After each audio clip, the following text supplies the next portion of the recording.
Okay, eccenter of a triangle. So, pag sinabi natin eccenter, yung dalawang bisector nasa loob, din yung isang bisector nasa labas. So, yun, may isang nasa labas. Hindi katulad ng incenter, lahat ng bisector nasa loob. Ito, may isang nasa labas. So, yan. So, again, distance formula na naman.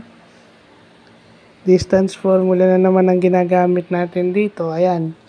Kaso yung kanina, hindi ko na ilagay yung values ng A, B, tsaka C, at tsaka yung X1, Y1,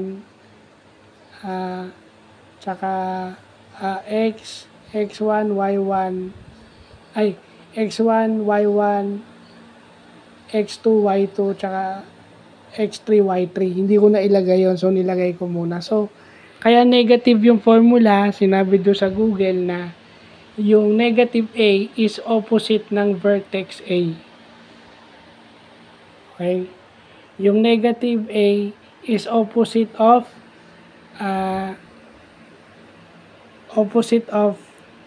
vertex A, which means yung isa nasa labas. Kaya nga opposite meaning yung isa nasa labas. Kung ida-diagram natin siya. So again, another lesson in trigonometry. Trigonometry na naman to kasi about triangles. So may mga ganun pala sa triangle, no? Ito pwede nating iano to sa coordinate geometry or analytic geometry.